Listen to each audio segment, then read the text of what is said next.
After the rough tides of election contestations which birthed triumphs in some quarters and regrets in others, the past month will not be forgotten in a hurry when chronicling the nation's political journey. While some sailed into new offices with little or no effort, others are left to contemplate what might have been if certain eventualities had been considered beforehand. The election management body is getting new visitors by the day, many for it and many against it, all coming around since the last ballot was counted. The winners are counting the days to inauguration morning, while the others seem to be calculating the lawyers' fees. Today, Political Update will track the events trailing the 2023 presidential elections. I'm Fisayo Ogunfui. Welcome. Following the arrest of 30 people for various electoral offenses during the March 18 governorship and state assembly elections in Ogun State, the Commissioner of Police, CP Frank Mba, says the process of their prosecution has commenced. The CP briefed newsmen at the state headquarters of INEC in Abuja. Police Frank Mba, who was on routine check on policemen at the headquarters of the Independent National Electoral Commission, INEC Abuja, expressed satisfaction with efforts of stakeholders in the success of the election in Ogun State. He says the police, in collaboration with other security agencies, succeeded in ensuring adequate security and safety of lives and property during the election, while some people who tried to disrupt the process were apprehended. Also recovered a total of 12 weapons, 12 firearms of different makes and shapes. Most of them are locally fabricated shotguns. We also recovered one Beretta pistol, is an English-made pistol. We recovered a total of 25 live cartridges and 8 expended cartridges. We also have with us a total of 235 credit or ATM cards, which are very customized ATM and credit cards. CP Mba notes that the arrested electoral offenders will be prosecuted at the right time, under the right directives from the Office of the Inspector General of Police. Those cases will naturally be transferred to INEC, and then we'll work together with them, support them, and ensure that these cases are diligently prosecuted. He said the police will continue to maintain law and order while warning criminals to repent or stay clear of Ogun State. The Independent National Electoral Commission, INEC, has assured candidates, supporters, and civil society groups who are not satisfied with the conduct of the 2023 general election to approach the courts. INEC Deputy Director of Security made the comment when some pro-democracy groups came to its premises in Kaduna to protest against the results declared in the governorship election in that state. In view of the fact that the law provides for a 7-day window for INEC to review the results of an election where evidences of widespread irregularities are bound, we call on the Commission to immediately commence the review of the results of the governorship elections in Kaduna State to ascertain the true winner of the election. We demand that no certificate of return should be issued to the candidate of the APC or anyone for that matter unless this process is concluded and resolved in favor of whoever will eventually be given the certificate of return. It is your right, to make known your grievances. And we're impressed that you're doing that peacefully. So we will submit your written paper back to the Commission for necessary action. Nigeria belongs to all of us. And in all that we do, we must be conscious of preserving the country for ourselves, for our children, and for those that are yet to be born. The Inter-Party Advisory Council, IPAC, advocates for the immediate prosecution of all electoral offenders and their sponsors. This formed part of the Council's deliberations during its meeting, which reviewed the 2023 general elections. This is the first meeting of the leadership of the 18 registered political parties under the banner of the Inter-Party Advisory Council, IPAC. Far-reaching decisions were reached following their review of the 2023 elections. Council urged INEC to review the procedure for appointing resident electoral commissioners (RECs) to ensure only competent and patriotic Nigerians head the commission's state offices across the nation. As some of the challenges encountered during the elections, particularly the use of beavers and RF voters, were caused more by human factors than the equipment. While reiterating its position on resisting any attempt to subvert the people's mandate, IPAC urged stakeholders in the electoral process to respect the wish of the people as sovereignty resides in them. IPAC urges the judiciary to be decisive and uphold the rule of law in adjudicating on various election petitions before it as the last hope of all aggrieved citizens.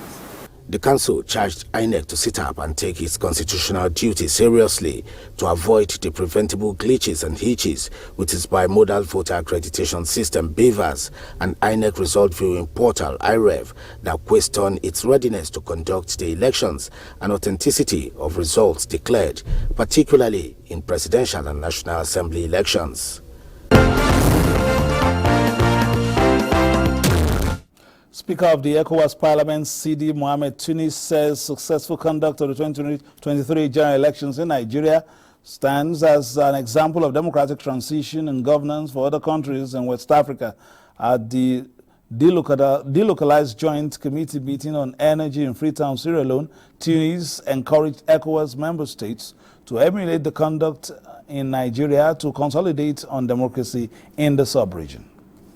Prior the conduct of the 2023 general elections in Nigeria, the ECOWAS Parliament had noted that a free, fair and credible process is non-negotiable for the region's biggest democracy. Speaker Sidi Mohamed Tunis says the organization of free, transparent and inclusive elections is the best way to ensure the transfer of the inalienable sovereignty of the people to those who govern. I am of the firm conviction that the success of democracy in Nigeria will go a long way in boosting the region's democratic credentials. It will at the same time legitimize Nigeria's leadership status, both within and outside the African continent. I use this medium to say, congratulations Nigeria, congratulations West Africa. He welcomed the successful conduct of this democratic exercise and congratulates Nigerians for the quality of democratic life they have demonstrated. I use this occasion to appeal to all winners in the election to be magnanimous in victory. To those who were not too fortunate to attain their goal at the 2023 elections, I commend them for the decision to challenge areas of grievances in the law courts. That is a mature way of supporting the hard-fought democracy that our countries are enjoying today. We reiterate Parliament's stance on zero tolerance for election violence, because violence, if left unchecked, will set back notable strides we have made towards peace and democracy in the sub-region. The ECOWAS Parliament, he notes, is committed to strengthening representative democracy in the community by contributing to the promotion of peace, security and stability in the sub-region. All right, joining us now on Political Update is Jide Ojo, a public affairs analyst. Thank you for joining us. My pleasure. Good afternoon. Let's start this way. The Court of Appeal sitting in Abuja today vacated the tribunal judgment that nullified the election of Governor Ademola Adeleke of Osun State. The appellate court, in a unanimous decision by a three-member panel of justices, held that the appeal Adeleke lodged to challenge his sack by the Osun State Governorship Election Petition Tribunal was meritorious. And aside from setting aside the judgment of the tribunal, the court in its lead judgment that was delivered by Justice Mohammed Lawal awarded 500,000 naira cost against the All Progressives Congress APC and its candidate Boyega Oyetola. Now that we've been watching that space for a while. What are your comments at this time? Looking at this verdict from the court? Well, I want to congratulate Senator Ademola Adeleke, the governor of Osun State, on the merit of his appeal and the restoration of his mandate. This is why, even now that a lot of people seem aggrieved over the 2023 general elections, our cry, our appeal, our, what we enjoy, compatriots who contested the elections and their political parties to do is to challenge the outcome of the election in court. Now, Ademola Adeleke on July 16, 2022 was declared winner, but the outcome of that election was challenged by former Governor Oyetola, and the court of first instance, that's the election tribunal in Osun, in a split decision of 2-1, said he was not lawfully elected. But the Court of Appeal has now restored that mandate. And that's the beauty of democracy. So those who are making mockery of democracy, making mockery of judiciary, saying that, okay, when you say a petitioner, an aggrieved person should go to court, that means his elder brother or his loved one is the one heading the court. They can see that it's not truly so. And we should not lose confidence in our judiciary, because judiciary at various times in our electoral democracy have done substantial justice.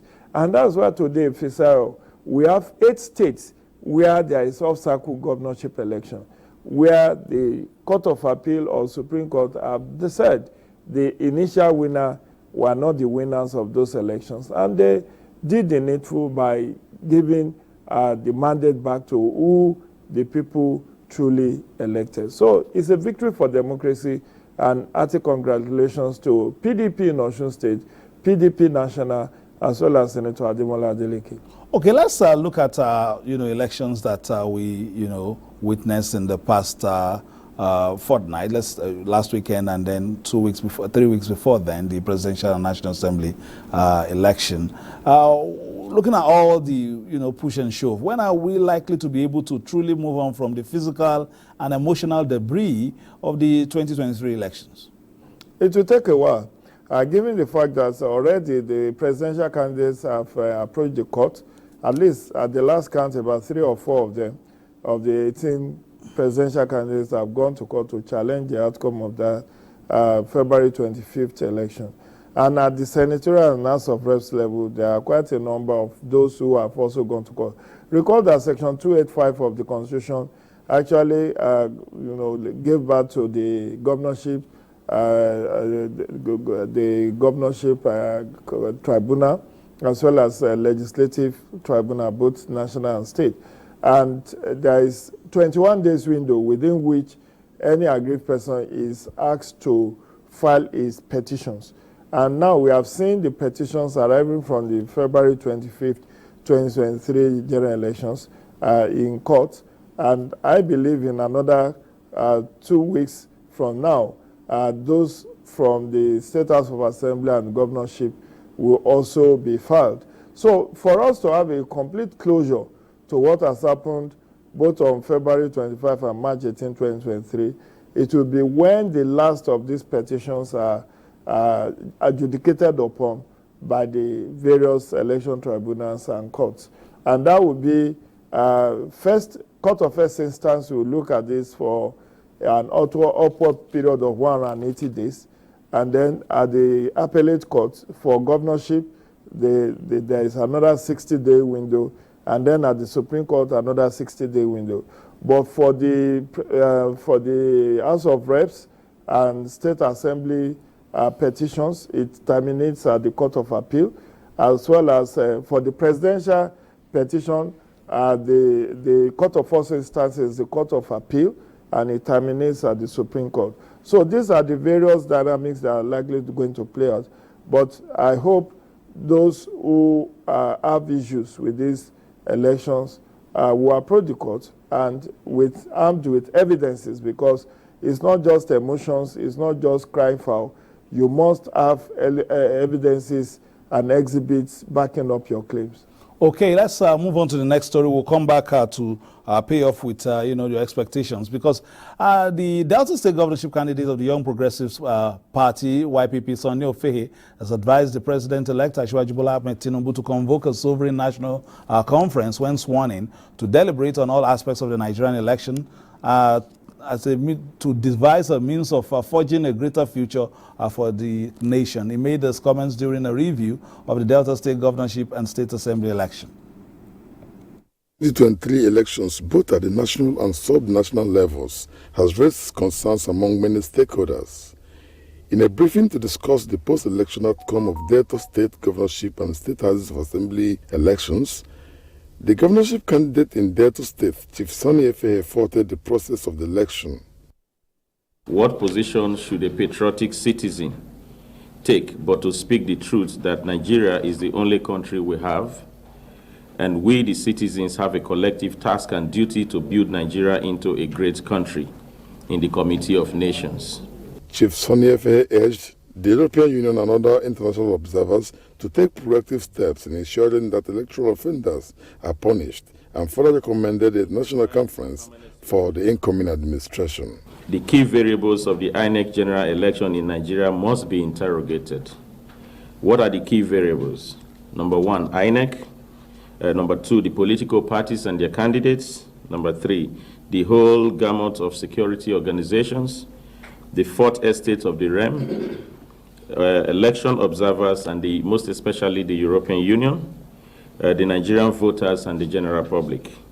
The governorship candidate says it is a collective task for patriotic citizens to come together and build Nigeria into a great country.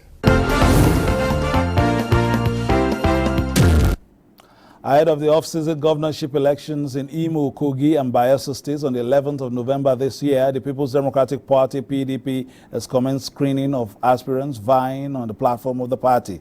The national headquarters of the party was the venue of the exercise. Some of the aspirants already screened by the PDP include the party's National Secretary, Senator Sam Anyanwu, who is vying for the governorship seat in Imo State, along with the former governor of the state, Emeka Ihedioha, who flew the PDP flag in the state in 2019.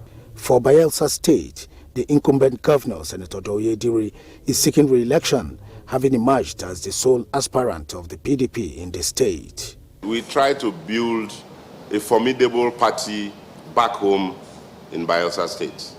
A lot of our people who left us leading to the 2019 general elections, they are back to the party. For Kogi State, 10 aspirants presented themselves for screening. Amongst them were Senator Dino Melaye, Musa Wada, who also flew the party's ticket in 2019, former Deputy Governor Yomi Awoniyi, and Ruben Atabo, Senior Advocate of Nigeria. I've met a group of experienced party people. I've interacted with them very freely. You can be in politics in the last 20, 30 years, but you may not make impact. And somebody can come today, 3, 4, 6 months, and can create an impact. You could bear with me that has happened in Nigeria, and it's still happening. The screening panels promised fairness to all. Those that may be dissatisfied with the outcome of the exercise are advised to approach the screening appeal panels. 9 members of the Kogi State House of Assembly and some local government chairmen have been suspended over alleged involvement in terrorism and anti-party activities. The suspension is sequel to a request by the state governor, Yaya Bello, to the Speaker, Matthew Kolawole, for immediate action. Speaker, Kogi State House of Assembly, Matthew Kolawole, at plenary, read names of members who allegedly were involved in electoral violence and terrorism. They are Kilani Olushola, Ijumu constituency, Bello Hassan, Ajaukuta, Muhammad Ahmed, Okenewan, Moses Akande, Ogorimagongo, Adoronke Aro, Yagba West. Others are Daniel Rai Basa, Mukhtar Baje, Okehi, Atule Egbunu Ibaji, and Antajasin Musa, Ida constituency. Council chairmen indicted are Joseph Salami Adavi, Mustafa Akaba Ajaukuta, Mukhtar Muhammad Shuaibu Bassa chairman and his vice, William Ikoojo Ibaji, Moses Olorunleke Kababuno and his vice, Goke Okparizim Ogorimagongo, Pius Kolawole Yagba West, Some members of the House made contributions to the matter. I want to believe that we that are lawmakers will allow the law to do the needful. Disheartening that we make laws, the same us break the law. So I want to align myself that let the law take its course. The Speaker said, considering their sensitive positions as lawmakers and chief executive of various local government areas, investigation into the allegations have been initiated. If our House member can be found in the act of terrorism, I think it's not too good for us as a House, and I think since an investigation is ongoing, the House will place a suspension on them pending the outcome of the investigation by the security services. Distinguished colleagues, if you are in favor of their suspension till pending the outcome of the security findings and consequent report back to the House, say aye. Aye. Against any, the ayes have it. The Speaker, Matthew Kolawole, however, constituted an ad hoc committee to investigate the matter, headed by the Deputy Speaker, Alpha Momorabiu. They are to report their findings to the House in 2 weeks. Just a few lines left on political update today. Jidoju is still with me. 11th of November is another day. 3 states online, as you saw, that one of the parties, the People's Democratic Party, already screening aspirants for the different positions in those states that are up again for election. What are your comments at this time, and what can we learn from this past exercise that we need to take, with us as we move towards November as well? Well, interestingly, these are very volatile states. Imo, Bayelsa, and Kogi, but it's going to be off-season, off-cycle, and I believe that INEC will have conducted its post-election review, audit, and examine what went wrong and what could be done differently. So the presumption is that all the accredited observer groups will also have submitted their reports by then, and INEC will have sufficient documentations to learn from and to improve on its delivery on November 11. Of course, I will also enjoin our political parties to do the right thing and organize seamless and credible party primaries, because the problem with our electoral process, Fisayo, starts with party nominations.